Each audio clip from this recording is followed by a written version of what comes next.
प्रत्येक भाग में शून्यकों का योग तथा गुणनफल दिया हुआ है।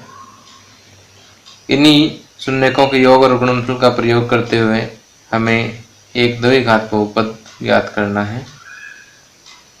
तो स्टेटमेंट है, एक द्विघात बहुपद ज्ञात कीजिए जिसके शून्यकों के योग तथा गुणनफल क्रमशः दी गई संख्याएं हैं।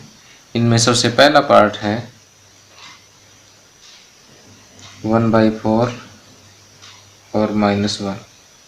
1/4 शून्यकों का योग है और -1 शून्यकों का गुणनफल है। अब इसका हल करते हैं। माना ax² + bx + c = 0 एक द्विघात बहुपद है तथा अल्फा और बीटा इसके शून्यक हैं। अब हमने अल्फा और बीटा इसके शून्यक मानने हैं, तो शून्यकों का योग कितना दिया हुआ है 1/4, तो अल्फा प्लस बीटा हो जाएगा 1/4 और शून्यकों का गुणनफल अर्थात अल्फा और बीटा का जो गुणनफल है वो -1 दिया हुआ है। अब हम ये जानते हैं कि शून्यकों का योग किसके बराबर होता है, -b/a के बराबर होता है और शून्यकों का गुणनफल c/a के बराबर होता है। अब यहाँ से हमारे पास दो समीकरण आ जाते हैं। अब देखिए, यदि हम a की वैल्यू 4 माने, यदि a बराबर 4 हो तो पहले समीकरण से हमें प्राप्त होगा -b बराबर 1 अर्थात b बराबर -1।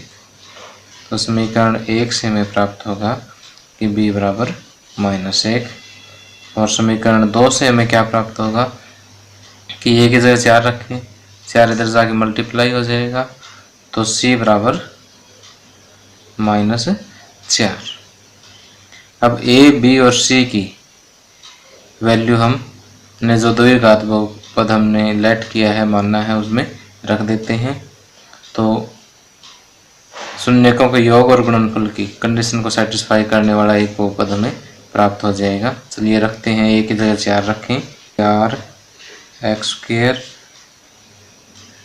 प्लस में b की जगह -1 रखें इंटू x प्लस c की जगह -4 अर्थात 4x² -x -4।